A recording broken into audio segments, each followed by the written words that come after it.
Ash Paulson, Daniel Alba, live audience members. We are here to discuss the Game Awards nominees, what we think about them, what we don't think about them. But before we get into that, there was a pretty major news drop that Sony are eyeing up to acquire Kadokawa. And for those who have no idea what Kadokawa is, they are a Japanese media giant who own video game studios, anime studios, manga studios. They have their fingers in basically every Japanese media industry out there. A lot of websites are leading with headlines saying that Sony are looking to acquire From Software and Elden Ring developer, but that really is not scratching the surface of what this means. This is a huge, huge deal.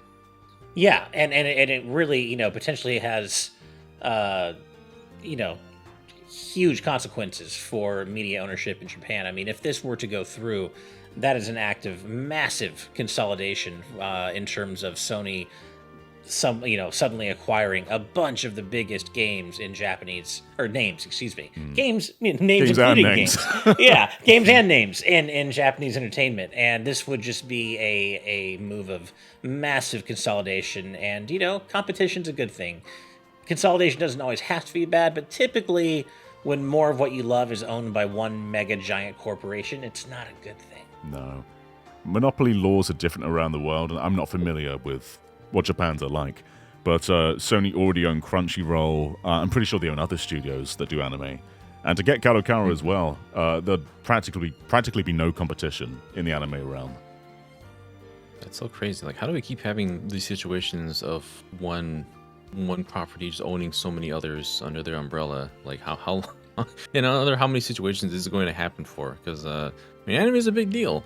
There's so many different properties that are owned by different studios and whatnot, and so it's like, how does this affect the rest of the industry in the long run? Yeah. And you look at Kadokawa, they are a big parent company. They own other parent companies. So you go through who they own, and then who they own owns other people. It's this giant list of never-ending studios. But in the gaming realm, of course, From Software is one of the biggest ones in there. They're a huge name, responsible for some of the biggest games in the last decade plus. They don't own many IP themselves. So Bandai Namco own Dark Souls and Elden Ring. Sony do own Bloodborne and Demon's Souls. So if they got From Software, they could do more games in that area. But then you look at who else they own, and it's like Spike Chunsoft. They're right. Pretty massive. And if they did own Kadokawa, then that would mean Spike Chunsoft could not make Pokemon Mystery Dungeon. They also own Acquire, and if they bought Kadokawa, Acquire could not do Mario and Luigi. So it's a big blow to Nintendo as well if they acquired this studio. We just got it back. We just got it back. I know. Yeah. At least let me finish the game before you decide this, everyone. Exactly. Like, on that last point, I'm like particularly bummed because I'm still in the middle of Brothership, but like, despite some issues, I'm really liking it. And I'm like, wait, I want to see Acquire get a second chance at this. Don't take them away already. Like, let them try another, give them a second shot with this, because so far they're doing a really great job with the first one. Yeah. There's also a big question of, would Sony see any value in Acquire and Spike Chunsoft? Does that fit their portfolio at all? Yeah. What would they even do with Acquire? I mean, they worked on Octopath Traveler. If that's another series, does Sony want that as a first-party game, though? Exactly. It's I don't know. It's like, yeah. Yeah. But it's that's the main theme. That's like the main point for them, I would see at this point, because that's the one that people are most ravenous about for seeing more of. And I don't even know if it's a series that we're even lucky to have seen Octopath Traveler 2, and no one even ever really saw that coming. But other than that, I don't see what property they obtain for any super large value through this. I personally would not trust Sony to be their steward. I don't. No. I mean, Evan, as our Mario and Katigi Brothership, Caitlin says in our live audience chat, Spike Chunsoft and Acquire wouldn't last long, I'm betting, and that's. I agree. I don't think Sony would be a very good steward of those studios. You guys should read the last few messages in live audience. Can you read them out loud, Ash? Because it's a pretty important one. Yeah, so apparently legally operating as a cartel is completely legal in Japan. Don't know the specifics, i.e. explicitly keeping the supply chain at a high starting price for your benefit. That is apparently completely legal in Japan, if we were curious. They have an FTC, but it doesn't seem to be very powerful. Right, so this is pretty likely to happen. Yeah. Yeah. I can see Sony. Don't love it. No, they would probably shut down some of these studios. I don't think they'd keep them all around. It's a question of like, why are they doing this? Is it for anime ownership? Is it for From Software? Like, there's clearly more valuable parts of Kadokawa, and I can't see Sony wanting them all to stick around. Well, it's because they got to keep up the competition with Xbox in every way. They saw what happened recently with Xbox and Tango GameWorks and the rest of those studios, and they're like, "Hold up a minute, hold my beer. Yeah, we need a piece of this pie. We got this. Yeah. We can do this too. Yeah, we can do this all day too. Yeah. Oh, I hope Acquire and Spike Chunsoft survive. I really hope they do. Yeah, Acquire, those Spike especially. Chunsoft's games in particular. I've played so many of them just in the past couple of years, and it'd be such a shame to have them go down as part of this. it would be. Yeah. There's not a whole lot more to say though. It is kind of just a lot of negatives. Only really benefits Sony for owning more. Right. I guess the slight prospect of a potential Bloodborne sequel is exciting, but it's not exciting enough to lose all this stuff. To offset everything else. Yeah. Right. But yeah, I think that's probably all we can say for now. So let's talk about the Game Awards. So last night, Jeff released all the categories, all the nominees. You can vote right now.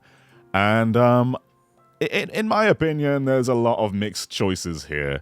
So for those who don't know how the process works, Jeff does not go and select every game himself. This is done by a committee. I find when you just throw everybody's thoughts together, you lose the subjectivity of it all. I don't think you can really quantify subjectivity. So there's a lot of the coolest stuff which is just omitted. It becomes the most popular stuff. Yeah. So can one of you guys read out what the Game of the Year nominees are this year? Sure. So for the overall Game of the Year, we have 6 contendees. We've got Astrobot by Team Asobi, Balatro by Local Thunk, Black Myth Wukong by Game Science, Elden Ring Shadow of the Erdtree by FromSoft, of course, Final Fantasy VII Rebirth by Square Enix, and finally, last but not least, Metaphor ReFantagio by Studio Zero. Those are the final 6. There's some for the year good 2024. choices in there. I don't feel they're all the best games of the year, though. Agreed. I feel the same as well. Yeah.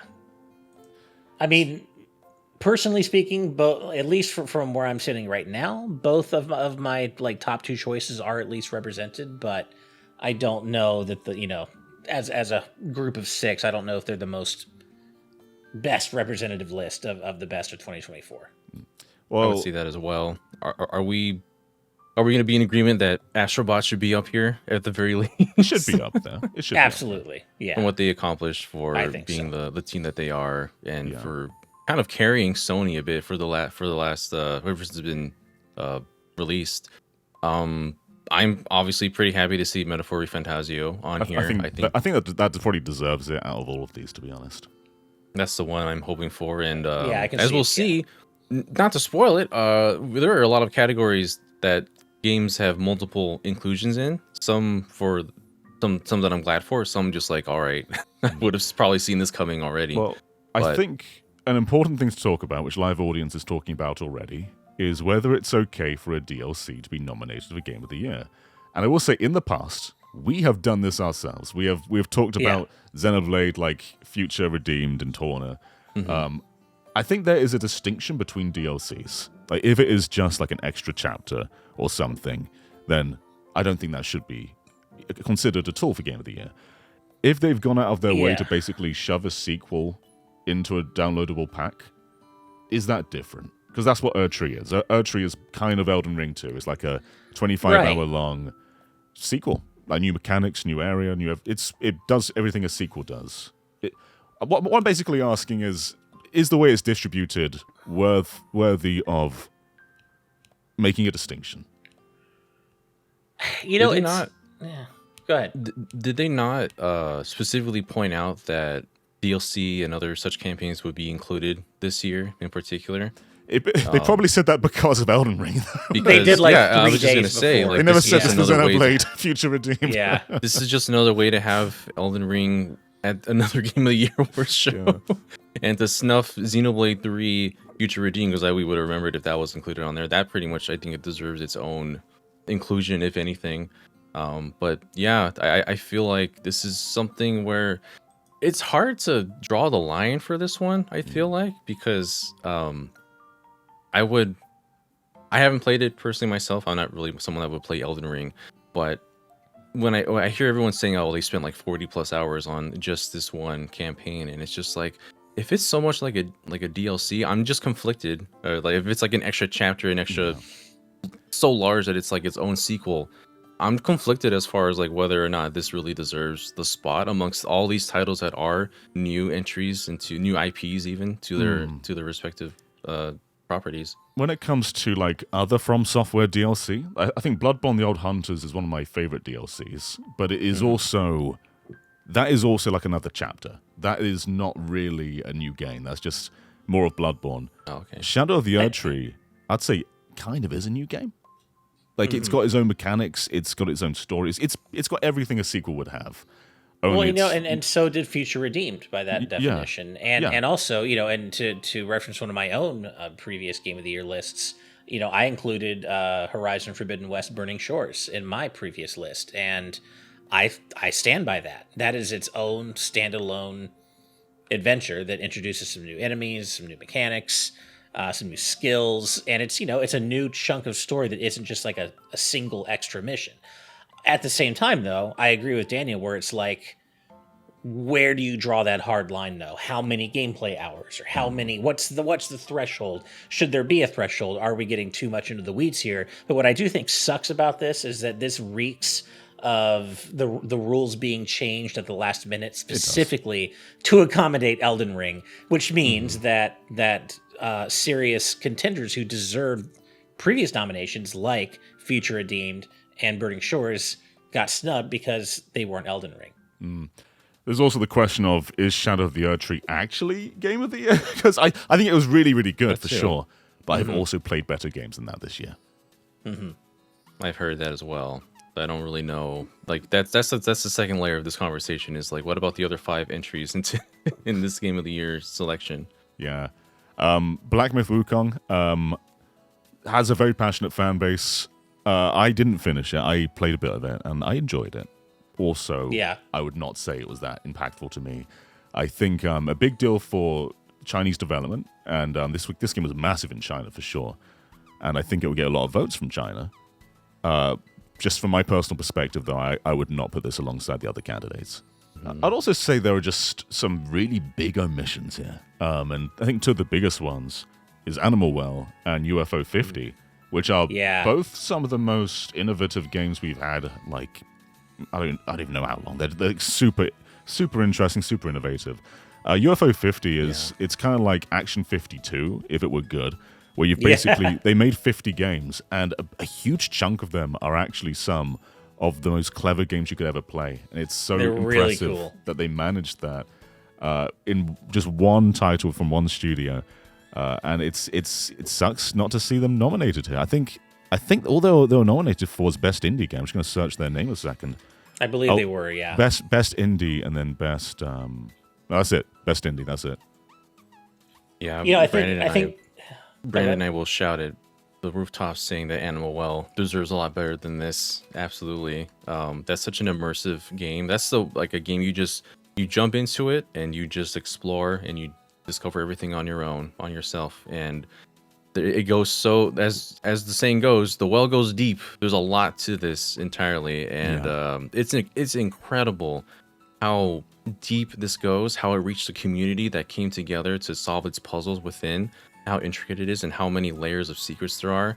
Like once you finish the game, that's literally just the beginning. Yeah. And it was such a crazy experience to experience alongside other people, and that's the kind of experience I would put up here in Game of the Year. But clearly not everyone has has the same opinion of this. At least Blatro made it though. That is a respectable pick. I hope it wins. Like you, John, I really took to UFO 50 and have really enjoyed it. I agree that it deserves a spot there. Personally speaking, I did bounce off Animal Well. Not saying it doesn't deserve to be there, I personally bounced off it, but I can see why it's captivated the hearts and minds of so many.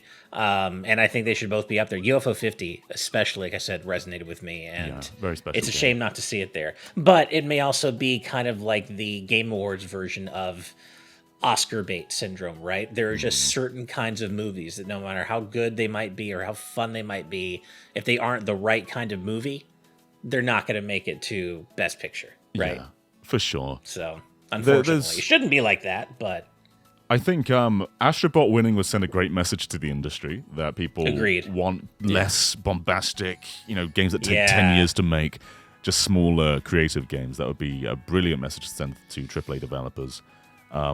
Metaphor would be like, it's artistically and design-wise, it's just a brilliant game. I'd love for that to win, and Balatro I think would be a great. It deserves it. For the first chunk of the year, that game was dominating socials, and that doesn't happen very often in the indie realm. So yeah, I think those three would be great winners from my perspective, at least. I think I'll probably be the lone defender here of Rebirth because I just loved it so much, but I also agree with you, John, that Astrobot winning would send a message to the industry that I would prefer to be sent than the one that would be sent by Rebirth winning, as much as I love Rebirth.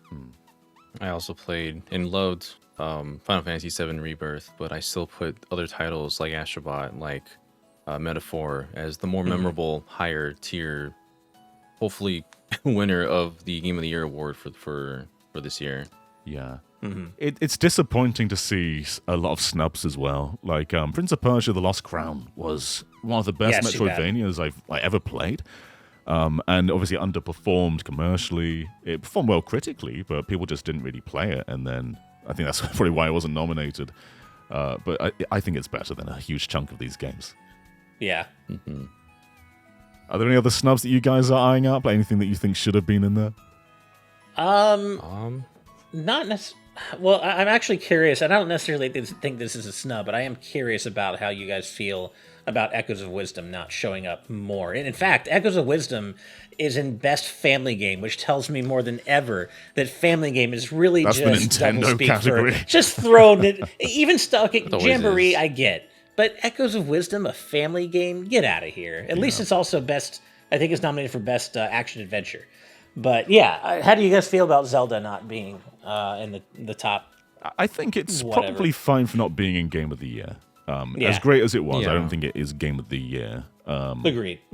But there's other categories it could absolutely be in. It's interesting that it's more.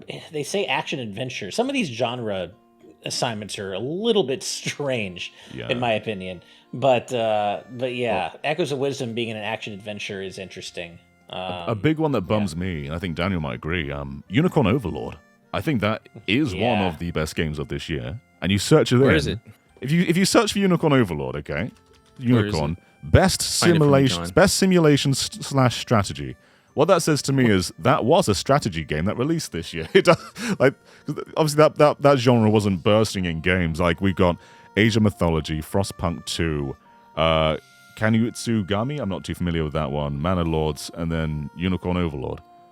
Like that doesn't. Kanutsugami was the Capcom one that was like a mix between tower defense and hack and slash. Oh, okay. They had kind of like Okami vibes. Yeah.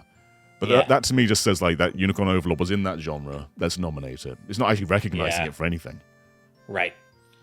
Yeah. It's also one category I think this year that is particularly damning because it's just like if there are fewer games nominated in a category that year, that's fine. Just nominate fewer games. But best fighting game. It's ridiculous. Dragon Ball, great. Grand Blue Fantasy, great. Tekken 8, great. Fucking multiverses? What? And then, look, no hate to Marvel vs. Capcom Collection. It is a collection of some of the best fighting games ever. But it's still a collection of retro fighters. Amazing retro fighters. But should that be in Best Fighting Game for 2024? I don't know. Rivals of Ether 2 came out a month ago. Exactly. It's been in beta all year. Released officially a month ago. And you're putting a collection and a game that everybody hates in here instead of it? Does anybody like Multiverses right now? I know it's still got a player base, but like, come on. Like, really, compared to the rest of these? That just reeks of like this panel does not play fighting games. Yeah. That panel, you absolutely can tell. that game went off the map for over a year. It went into hiding so that they could improve upon it, and they brought it back in a worse state than it was beforehand. I think it felt less fun to play, I believe, and of course it came back with all of its microtransactions. Just the most miserable way to play a platform fighter I've ever seen, and I lost interest. They added some of my favorite characters in there, but I was just like, I don't have the will to go through all that just to play, just to unlock. It takes so much just to unlock all these characters. It's ridiculous. Yeah. And the fact that it's on here just is very telling of the standard and what these people on the committee are going through to choose these, because they're like, oh wait, Warner Brothers, this must be a big title, right? Oh god, it hurts. It didn't even come out this year. I'm looking at Best Art Direction right now, and it is basically a repeat of the Game of the Year nominees. It's Astrobot, Black Myth Wukong, Shadow of the Erdtree, Metaphor, and then Never. Like, Never's a beautiful game. That should win. That or Metaphor. I look at like Shadow of the Erdtree and Wukong, and yeah, there's some brilliant art, but I don't think it's like the standouts of the year. Like, again, where's Unicorn Overlord? That was a beaut. Yeah, that's funny how often I see this list again. The best game direction is just best game of the year, all repeated over again. That's you're the right. exact It is same list. the exact nominees. You're right. Astrobot, Balatro, Black Myth Wukong, Elden Ring, Rebirth, Metaphor. So, and what does that mean? Honestly, what? How do we differentiate game direction and game of the year? Yeah, isn't it weird? Like, shouldn't one, if one wins, they one, don't should know it win clearly. the other? They put the exact same games. they figured it all out apparently. and there have been issues in the past too, where a game just releasing too late in the year snubs it from being considered too. And I'm looking at Best Art Direction like you guys, and I'm thinking Mario and Luigi Brothership is getting snubbed here just because it came out so late. That game's animation is just, I mean, it looks like you're playing a cartoon, especially for the bros moves. Absolutely. Like, they should, like, Acquire should get a shout out for just how beautiful Brothership is.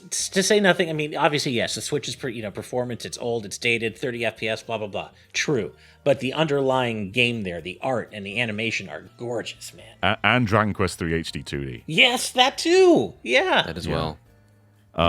I was looking at best performance as well, and I think all these actors great, but also highlights that nobody who isn't a lead doesn't gets a nomination. So it's all, unfortunately, they're all lead characters or support or part of the main cast. To give Shadow of the Erdtree a mention a moment, there were some amazing performances in there. Like Curse You Bale. There's so many great actors. Not a single one of them nominated though, in favor of just leads, and I think that kind of shows like a small grasp of this panel as well. And not to disparage everybody who's part of this panel, but I think just when you culminate them all together, though, it ends up with something very small. There are just a lot of very safe surface level picks here. Not that they're all not deserving, but that there's just, it doesn't feel like that that these nominations were decided upon by a particularly incisive committee that were really gonna like dig deep and pull some really deserving titles out that maybe aren't as well known but truly are deserving. Yeah, I was laughing earlier because I was going to mention under best art direction, everyone would hate me for saying so, but I think Zenless Zone Zero deserves a spot on there for art direction. It's extremely stylish.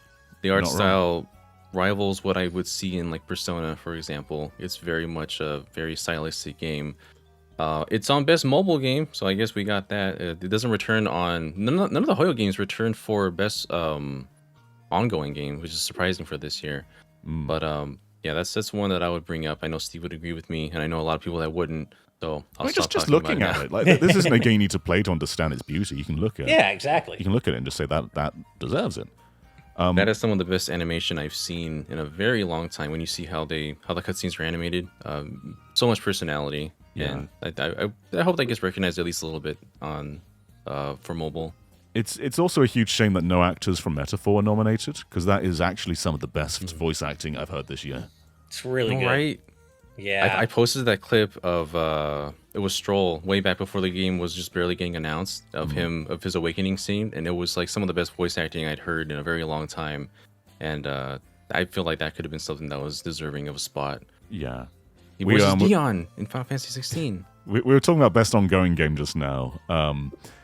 I think this is one of the few times you'll hear me say this. Fortnite deserves this one. So we've got Destiny 2, Diablo 4, Final Fantasy 14, Fortnite, and Helldivers 2. Helldivers 2, it had a huge debut. I don't know if it's maintained it quite so well, but like you look at Fortnite though, which has been ongoing for who knows how long at this point. But last year in December, which meets the cutoff for this, they did Lego, they did Rhythm, and they did Racing. Basically 3 games within the game, and they've also just done their seasons throughout the entire year. But if it were to just judge that trio there, it dwarfs everything else here. That's like no game's ever done that before. That was huge. It appeals to such a uniquely diverse audience. Like I never imagined I would be someone who would play Fortnite with any level of regularity, but I keep coming back to Festival and Rocket Racing every now and then. It's great. Yeah. Yeah, it's really diversified and has gotten a lot of people onto it. They haven't gotten me yet, but it feels like it's only a matter of time with all of this. They keep on expanding like this. It's just a silly, fun game to play. I can see people always just jumping in and just having a good time with that. And I don't know. I'm seeing all the other contenders here, and I'm just like, what chances to stand against like Helldivers or Final Fantasy 14 for the how many years in a row now with 14? Yeah. Okay. I do think it's odd that Dragon's Dogma 2 was only nominated for Best RPG. When that came out at the start of the year, it was so critically acclaimed. And it seems like it's been forgotten. I think it's kind of been forgotten in the community realm too, and that's kind of the punishment you get for releasing at the start of the year. But yeah, that's the one nomination it had, which feels a bit wrong. Yeah, agreed. And even though games like a Dragon Infinite Wealth certainly haven't been forgotten, despite having releasing in January. True. Yeah, that's a shame. Also, Caitlin brought up a great point that I want to highlight, mentioning that no Thousand Year Door remake nomination for Games for Impact. It's nominated for nothing. You type in paper. It's nominated for results. Nothing, let alone Games for Impact. But that could be in Best Art Direction. That should be Best Art Direction. Like that could, Best Art Direction, Best Soundtrack, Family because they even. redid the entire soundtrack. Yeah. Best Family Game if you want to throw it there because it's a Nintendo game. Sure. But also the fact that they changed course and gave Vivian their proper trans representation. That was a huge step for Nintendo. Yeah, that was an impact. The social is just full of that for ages. Yeah, as Amarak mentions, MVC Collection is here, but no Thousand Year Door remake. Yeah. It's weird because there's not really as much love for remakes. There's nothing here on Persona 3 Reload or Episode Igus on here either. It's completely absent. And Atlas put all their chips on Metaphor, it seems like. But there could have been at least some recognition for that, I would think. Music. There's a lot of redone music, new music as well. Its art direction has been vastly improved over its original, but yeah, there wasn't anything for the base game, unfortunately. The family category won't open for me for some reason. Can you guys let me know what's in that category? Because I imagine it's just Nintendo and Astro. For best family game, we have Astrobot, Princess Peach Showtime, Super Mario Party Jamboree, The Legend of Zelda Echoes of Wisdom, and the Pluggy Squire. Okay. so Nintendo and then Astrobot and Squire. Basically. I think this is the only place where we see the Pluggy Squire too, I believe. Oh, is that right? It is, yeah. And, I think so. Okay. And Echoes of Wisdom, except for action adventure.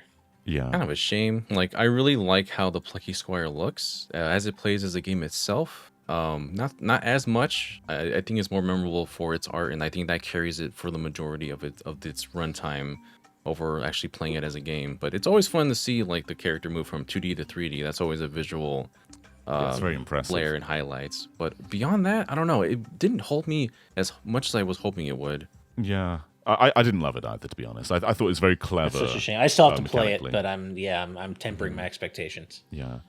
Sorry, you go ahead. Sorry, I just keep seeing Echoes of Wisdom here in Best Family Game. I'm like, what? Get out of here. Look at the characters. It's family friendly, Act. The whole family can get around. Play. Yeah. this just kind of shows the limitations of trying to get everybody to vote for one pick. But I recently played 1000X Resist. It's a really special. I'm glad one of you have heard it. It's a really special narrative game. Yeah. I think it's one of the best narratives of the year alongside Emio. And I'm looking at the best narrative category, and we've got FF7 Rebirth, Like a Dragon Infinite Wealth, Metaphor, Hellblade 2, and Silent Hill 2. I'm like, come on, like those can replace some of these picks. Yeah, I mean, none of which are bad nominees in their own right, but to leave out lesser-known ones like 1000X Resist. Yeah. And from what I understand, Lorelei and the Laser Eyes is also a really, really good I haven't narrative. played that yet, but I've heard the same. Yeah. So, it's like, I don't want to say that any of these are not deserving, because I think, quite a few I do think we have better stories than some of these picks, though. But at the same time, it's like there are ones that are being passed over just because they're not the popular, everybody knows them picks. I'm going to stand by my baby Metaphor in every category it's in, because that does have a very good narrative. It does. Going through it's so the main villain of that game. You would think about antagonists and they're like, oh, they're just a bad guy that wants to rule everything and destroy the world. But the main villain of Metaphor, Luis, is so interesting. Every time he appears in the game, he like commands a presence, and it's like that's when the story is moving forward, and he helps drive that narrative so well. But there's definitely other ones, as you mentioned, that probably could have accompanied it in this category, and they're just kind of getting pushed to the side again this year. Yeah. Mm-hmm. We can nitpick everything we want, but I think we should look at the most anticipated, which I don't think is that bad. We got Death Stranding 2 on the beach. I don't know about that one. Ghost of Yutani, Grand Theft Auto 6, Metroid Prime 4, and Monster Hunter Wilds. I think this is mostly agreeable. Death Stranding 2, I think it'll be cool. I'm not quite seeing the anticipation as high as the other ones here. That's the Geoff effect, though, right? That's the Geoff Kojima, circle jerk effect. That's all. I mean, Death Stranding is great. It didn't really do much for me personally, but I get that there is a hardcore fan base out there for that game, and they are so excited for 2. That's fine. But it's really impossible to regard anything with Kojima's touch on it as being in any way serious at the Game Awards because of his relationship with Jeff. Yeah, GTA 6 is going to win this one. Oh yeah, most likely. Yeah, unless Brandon makes like a million alt accounts and votes for Monster Hunter. or I do that for Metroid. But I think this is mostly agreeable. I don't think there's a big snub that's not in here. Yeah, we don't really know a whole lot about what is coming beyond. I mean, in terms of big deal, releases, we don't really know a whole lot about what's coming next year yet for us to say anything beyond these anyway. Yeah. So, yeah. That's pretty much, that's the list right there, pretty much. Yeah. I think all it really comes down to is your game of the year is subjective to you. And I think when you just take everybody's opinions and mash them together, you end up with very odd results, and a lot of them don't make sense. And some of these categories just don't make sense. Like, year in, year out, Game of the Year and Best Game Direction are usually very similar. And this year, they are the exact same. Exact. People don't know the difference between these categories. I don't know the difference between these categories. What do you mean by game direction? Are we talking about the game director? Right. Are we what are we ranking here? And it's also been interesting to see the homogenization of categories over time. Like Silent Hill 2 is in either Best Action or Best Action Adventure instead of Best Horror. Helldivers 2 is in Best Action, I think, instead of Best Shooter. Like shooter and horror genres are no more now, right. at least this year. And there's been great horror games this year. We had like Crow Country. We've had Slitterhead. We've had Hollow Body. Silent Hill 2. Like that could have been that'd be a really good category in itself. Yeah. I mean, you could have easily had your own horror category and probably your own shooter category this year, too. Yeah. Like, I don't know. I'm not a big fan of that overall homogenization of categories, I have to say, in terms of genres. I'm not a big fan of that. It does feel very limited. And then there's a lot of esports categories, which I can't relate to, but I guess they deserve some recognition. There's, I get to talk about HoloLive on GBG right now. So if you go to Content Creator of the Year, we have 4 guys and Usada Pekora, who is a VTuber in the HoloLive branch, the Japanese branch. I have to say this. It is known that Pekara is the favorite VTuber of a certain Hideo Kojima. And so I would not be. I'm not pointing fingers. I'm not going to point fingers. But if Jeff and Kojima were having phone calls before nominees were chosen, I wouldn't be surprised, because it's funny that someone on the JP branch of Hololive, not the English branches, was nominated here for content creator. Because last year was Iron Mouse. That's not involved in their own independent VTuber. But now it's it's just funny looking at this category itself. Yeah. Four guys and your anime idol bunny girl. But watch her win. Just watch the fans from JP just come in flooding to vote for her. That'd be amazing. What I find very funny for the best adaptation category, for a lot of these they have 6 nominees. For this one they have 5. So clearly they can just not mention things if they don't feel that there's enough nominees. However, they still included Knuckles, the Knuckles show. Yeah. Good luck, Knuckles. Yeah, especially against the likes of like Arcane and Fallout. Like, yeah, okay. All right. Well, I think we can probably just talk about these forever because there's a lot to disagree with. But our best rebuttal is just doing our own ones that other people can disagree with. So in a few weeks, we will be doing our own Game of the Year choices. And hopefully we give something that's a bit more agreeable to you guys, but I'm sure that some of you will want to burn us alive regardless, like we are right now. Exactly. And we will, of course, also, as usual, be reacting to the Game Awards as we always do. So certainly join us for that. That's going to be a crazy night, as it always is, for better and worse. Usually worse, but I'll be occasionally better. One. Yeah. Live audience just mentioned that Knuckles made it and not the Borderlands movie. So they could have had 6 choices in adaptation. They could have, yeah. All right, everyone. Well, thank you for joining us, especially because this is quite late in the night on the American side. Thank you guys for being here, too. You should be sleeping. Of course. But yeah, thank you all for joining us. We will see you at the Game Awards to watch these awards happen as they do. And hopefully we get some good results and good announcements and have a good time. So we will see you then. Bye, everyone. Bye, everybody. We'll meet again.